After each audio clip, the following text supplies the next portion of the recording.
नमस्कार, मी Chetan Taksale. Library skill development सेंटरमध्ये आपल्या सगळ्यांचे मनापासून स्वागत.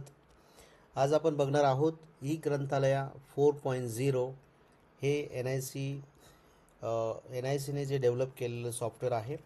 यामध्ये बारकोड कशा पद्धतीने जनरेट करायचे, पुस्तकांचे बारकोड किंवा बाउंड व्हॉल्यूमचे किंवा मॅगझिन पिरियॉडिकल जर्नलचे बारकोड कशा पद्धतीने जनरेट करायचे. तर हे डेमो व्हर्जन आहे. ई ग्रंथालय 4.0चं डेमो व्हर्जन आहे. त्यांच्याकडे ज्यांनी सबस्क्रिप्शन केलेलं असेल त्यांना कॅटलॉगिंग मॉड्यूलमध्ये आपण सगळ्यांनी जायचं आहे. कॅटलॉगिंग मॉड्यूलमध्ये गेल्यानंतर आपल्याला जनरेट बारकोड नावाचा ऑप्शन मिळेल. जनरेट बारकोड त्यामध्ये गेल्यानंतर आपल्याला प्रिंट बारकोड लेबल्स अशा नावाचा पर्याय आपल्यासमोर येईल. तिथे गेल्यानंतर books, bound journal, loose issues आणि नंबर्स अशा 3-4 प्रकारचे बारकोड आपण यामधून जनरेट करू शकतो. बऱ्याच वेळेस आपण बाउंड जर्नलला सुद्धा ॲक्सेशन नंबर देतो, लूज इश्यूजला आयटम नंबर देतो. त्या आयटम नंबरने सुद्धा आपण बारकोड जनरेट करू शकतो. तर आपल्याला बुक्सचे काढायचे, त्यामुळे बुक्सच्या समोर माझं टिक आहे.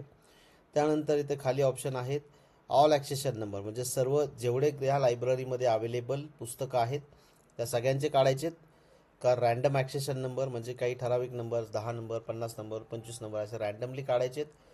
किंवा पुढे आहेत ॲक्सेशन नंबर, म्हणजे काही 1, 2, 3 असे काही ॲक्सेशन नंबर असतील तर त्यांचे काढायचे स्टार्ट विथ. ओके, असे आहेत. त्यानंतर रेंज ऑफ ॲक्सेशन नंबर, म्हणजे फ्रॉम टू 1 ते 100 काढायचे असतील तर तसे आपण इथे देऊ शकतो.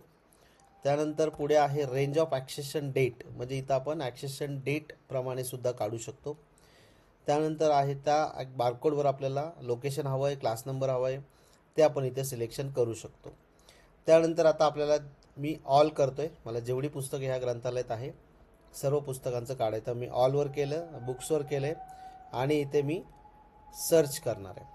सर्च केल्यानंतर जेवढी पुस्तकं या ग्रंथालयात अवेलेबल आहेत त्या सर्व पुस्तकांचे आपल्याला पुस्तकांचे डिटेल्स आपल्याला इथे दिसतील. 10 पुस्तकं आहेत, 10 पुस्तकांचे डिटेल्स आपल्याला दिसतात आहे.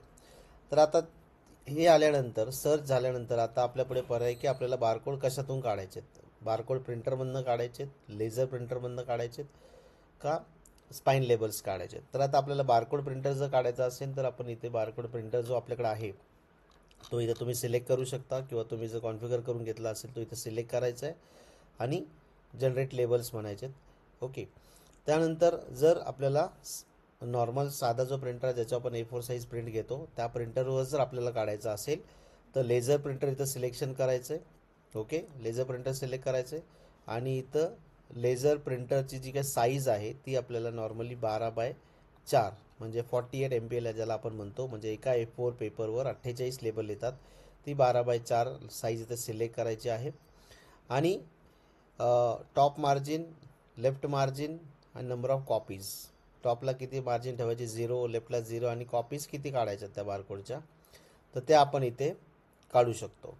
ओके, तर आता इथे मी 10 पुस्तकं आपल्याला दिसतात आहे. हे तुम्ही इथे जर वाढवलं 10चं क्वांटिटी तर आपल्याला अजून पण आपण करू. इथे वेगळे ते समोर आहे 1, 2, 3, 4 आणि लास्ट. तर आपण हवे तेवढे बारकोड इथे आपण काढू शकतो. सध्या इथे मी 10चंच लिमिट असल्यामुळे 10 ठेवले. ते तुम्हाला वाढवायचं झालं तरी आपण ते वाढवू शकतो. ते केल्यानंतर आपल्याला इथे जनरेट लेबल्स असा ऑप्शन आहे. जनरेट लेबल्स आपण म्हणल्यानंतर इथे डाउनलोडमध्ये एक रिपोर्ट तयार होईल आणि त्यामध्ये आपल्याला अशा पद्धतीने बारकोड तयार झालेले दिसतील. आता इथं डेमो लायब्ररी आहे, तुमच्या लायब्ररीचं नाव किंवा शॉर्ट फॉर्म जो असेल तो तुम्हाला इथे आलेला दिसेल. क्लासिफिकेशन दिला असेल तर क्लास नंबर अशा पद्धतीने तुम्हाला आलेला दिसेल. तर अशा पद्धतीने ई ग्रंथालय 4.0 मध्ये आपण बारकोड कसे जनरेट करायचे आहेत हे आपण या व्हिडिओमध्ये बघायचा प्रयत्न केला. कॅटलॉगिंग मॉड्यूलमध्ये जनरेट बारकोडमध्ये गेल्यानंतर आपण डायरेक्ट ऑल ॲक्सेशन नंबर सर्च केले. त्यानंतर इथे आपण प्रिंटर सिलेक्ट केला, लेझर प्रिंटर, आणि जनरेट लेबल्स म्हणल्यानंतर एक फाईल डाउनलोड झाली आणि त्या फाईलमध्ये आपले बारकोड होते. तर आपण ते A4 साईजवर प्रिंट देऊन त्याला आपण आपल्या पुस्तकांना लावू शकतो. तशा पद्धतीने बारकोड जनरेटचा हा व्हिडिओ मी आपल्यासमोर आणण्याचा प्रयत्न केला आहे. आपल्याला व्हिडिओ आवडल्यास नक्कीच आमच्या चॅनलला लाईक, शेअर आणि सबस्क्राईब करायला विसरू नका. Thank you so much.